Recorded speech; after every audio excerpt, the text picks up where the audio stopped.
I had to take several moments to think about how I was going to phrase some of my comments, especially my opening comment regarding this particular video.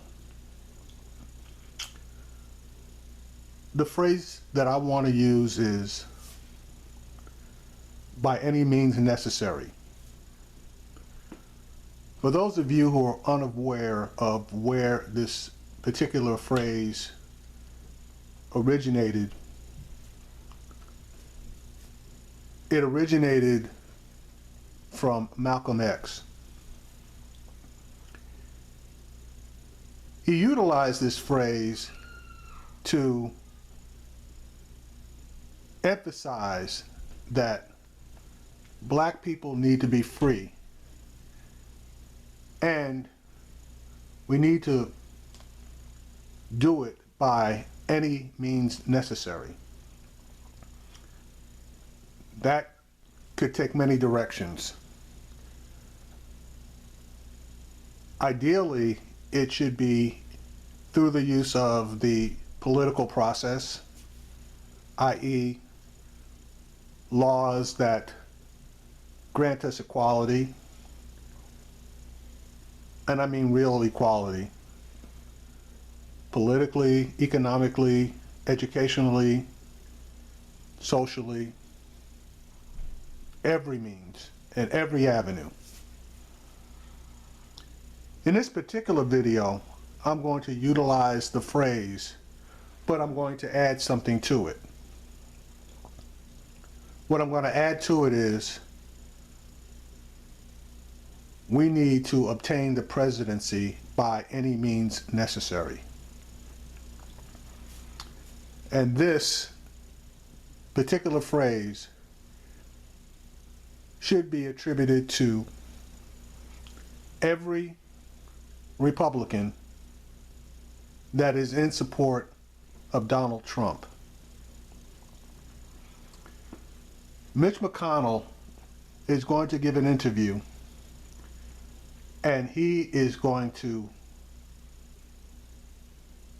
justify the statement, we need to obtain the presidency, we have to obtain the presidency by any means necessary. I'm going to play the clip and let you listen to the words of Mitch McConnell when Chuck Todd questions him about Donald Trump, Mr. Trump's morality, his racism, his misogynistic viewpoint, his Islamophobia. Welcome back. At first glance, it would appear the Republican establishment is starting to rally around Donald Trump. Add an endorsement from House Speaker Paul Ryan this week to the list of reasons why it appears that way. But the problem for the presumptive Republican nominee, Trump's backers might just be what I like to call sinos, supporters in name only. It's a riff off of rhinos, Republicans in name only. And yes, they say they'll vote for Trump or oppose Clinton. But when Trump steps in it, as he did this week when he insisted a judge couldn't be fair to him simply because the judge is Hispanic, Trump's so-called supporters suddenly became uncharacteristically camera shy. Joining me now is Senate Majority Leader Mitch McConnell. He's also author of a new memoir and a pretty honest one and blunt one called The Long Game. Senator, welcome back. Chuck, glad to be here. Before I get to the politics, you're a Louisville native. I am. In fact, I believe when you were heading into college, when Muhammad Ali, then Cassius Clay, came back as an Olympic gold medalist, and it wasn't the greatest reception, was it? Well, in the early days, I think it was pretty controversial, but he clearly outlived all of his enemies. He was the most interesting man in the world, and we were proud of the fact that he was from my hometown, Louisville, Kentucky. We were all proud of that. When did it feel as if Louisville truly, I mean, you go now to Louisville, and it feels like an homage to Muhammad Ali. When did that happen? You said he outlived his enemies. At what point do you feel like Louisville really sort of said, boy, he is our favorite son? Well, I think about the same time your previous segment indicated. He sort of moved beyond some of the controversial positions he took early in life, and he had to be the most interesting man in the world, and we were proud of the fact he was from Louisville. Let's move to politics. You've been on I noted you have a new book. You've been on a book tour. I'm not the first person to interview you and ask you about Donald Trump. So I want to play an array of comments you've made about Donald Trump in the last week. Here they are. Donald Trump is certainly a different kind of candidate. I don't agree with everything Trump says or does, but I do know that we now have a choice between two very unpopular candidates. Very unpopular. Do I agree with a lot of things Trump says? No. You sound? I know you're voting for him. If there weren't a Supreme Court vacancy, would you be? Yeah, absolutely. I think 8 years of Barack Obama's administration is enough. And one thing we know for sure is that Hillary Clinton will be 4 more years, just like the last 8. All the slow growth, the lack.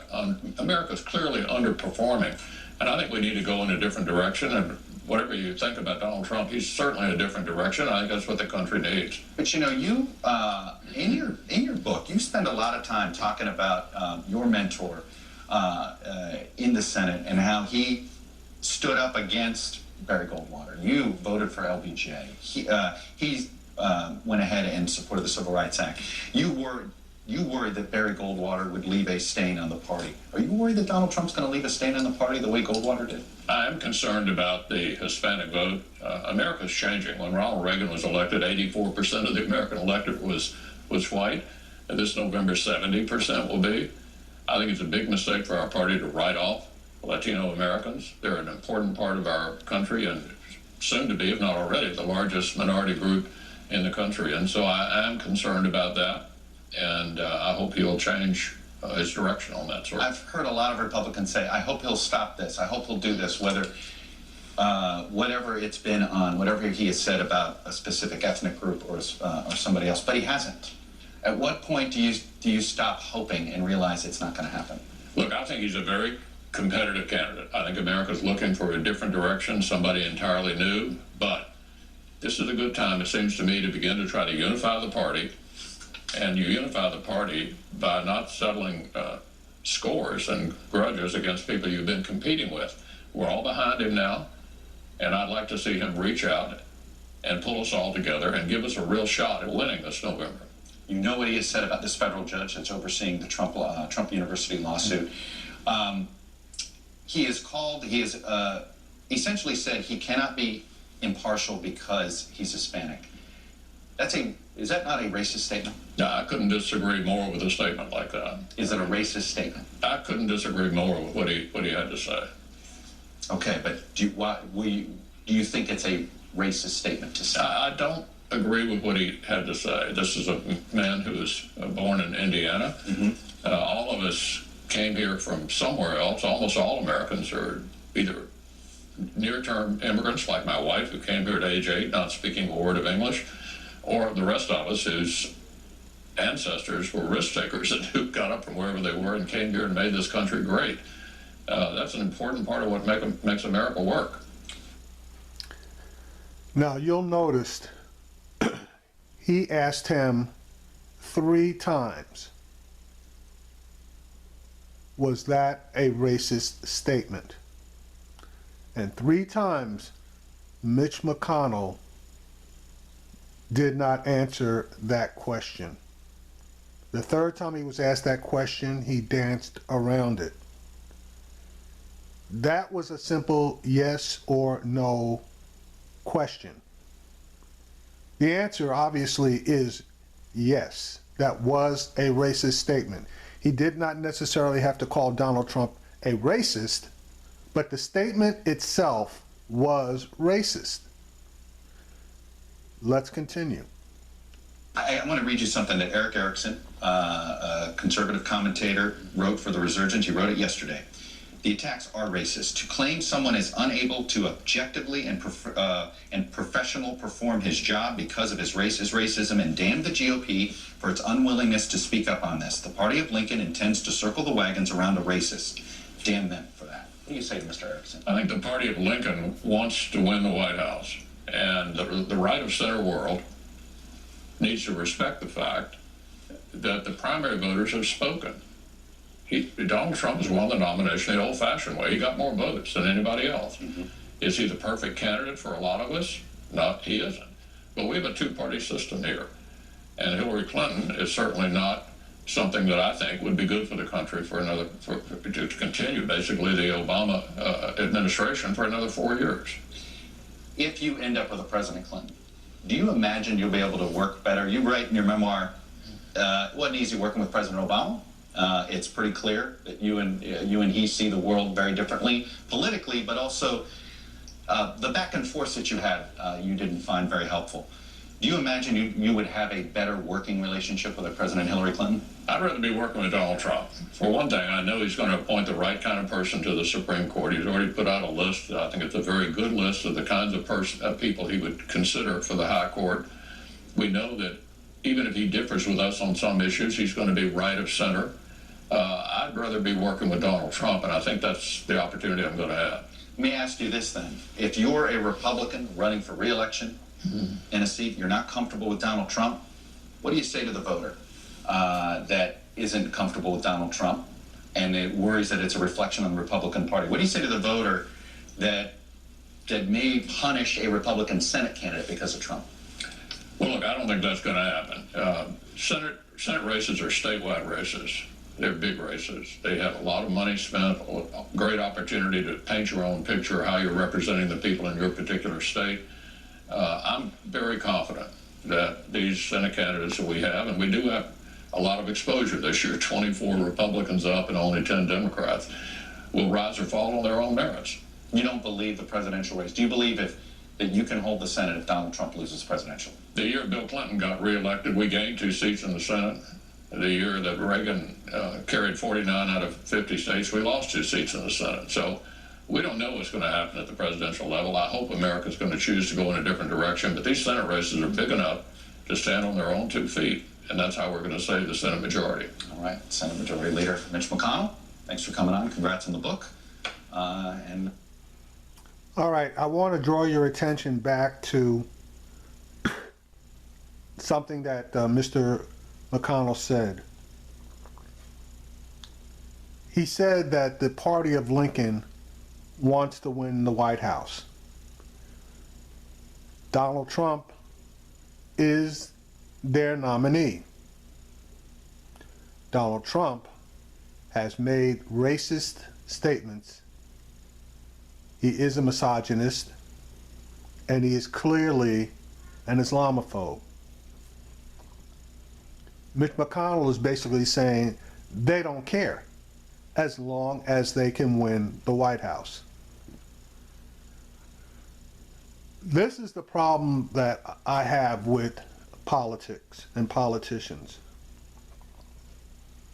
It seems like when they run for office or support candidates, they check their morality at the door. Clearly, Donald Trump has an issue with Mexicans, both Mexican Americans, which this judge obviously is, with illegal Mexican immigrants, with Mexicans, period, because he basically labels our immigration problem as a problem with our southern border. The statistics show that, yes, there was a large amount of illegal immigrants coming across that southern border, but there are just as many, if not more, illegal immigrants coming by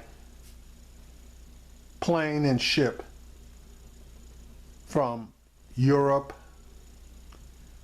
Africa, and particularly Asia. That's not how Mr. Trump labels the issue. He throws it entirely on the backs of the Mexicans coming across the border. It reminds me of another person of infamy in world history. The name Adolf Hitler comes to mind with how he rose to power and the ills that he caused. Adolf Hitler basically labeled the Jews as enemies of the state, just as Trump is labeling Mexican immigrants and Muslims as enemies of the state. Adolf Hitler exterminated 10 million plus Jews. Donald Trump wants to and has targeted 11 million illegal immigrants, i.e. Mexicans. There are too many similarities between the two to ignore. Adolf Hitler, when he came to power, took the world to the brink. World War II was no accident. It had to do with the fatherland and German superiority, German dominance. Germany needed to be great again. Some of those same words are being mouthed by Donald Trump about American superiority, about making America great again. These are things that just cannot be ignored. Now, for most Americans who are of sound mind, it's obvious that Trump is attacking a judge, a federal judge, who has an impeccable reputation, solely based on his Hispanic or Mexican heritage. Since Trump believes that anyone of Mexican heritage is not in a position to judge him, I query that if the judge were of Arabian heritage, a practicing Muslim, would Donald Trump not say the same thing, that because he wants to issue a ban on Muslims entering this country, that that judge would not be fit to hear his case?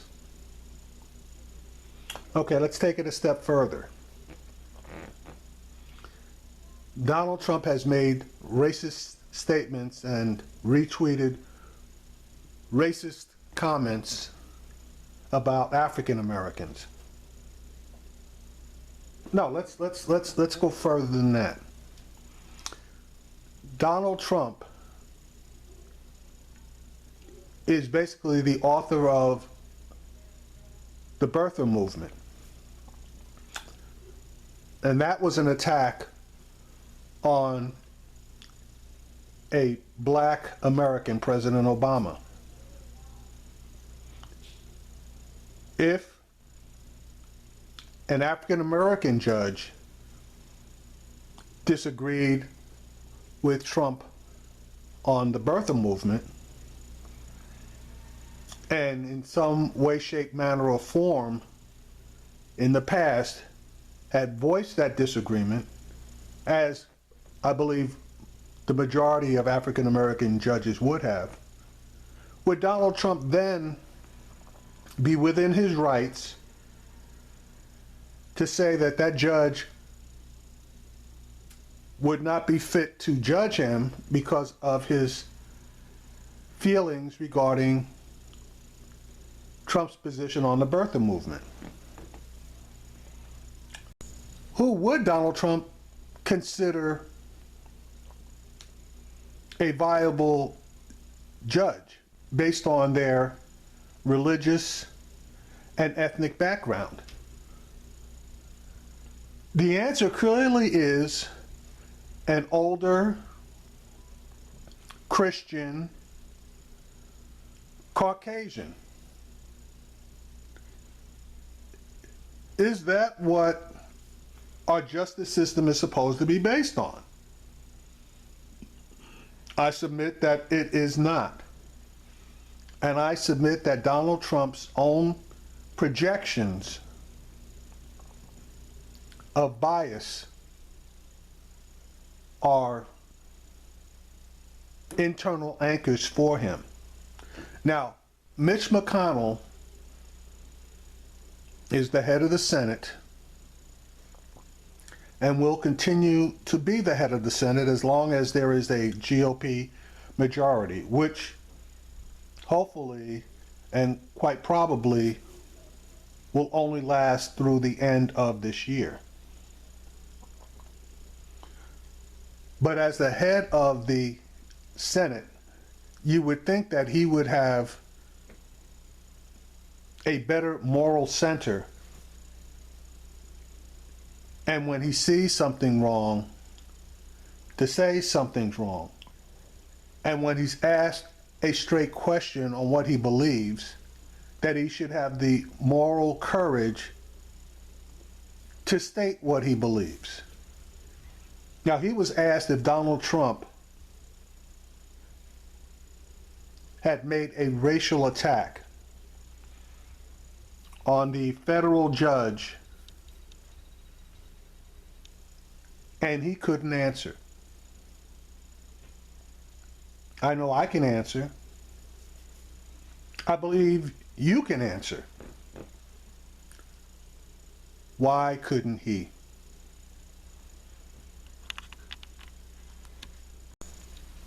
The answer is the GOP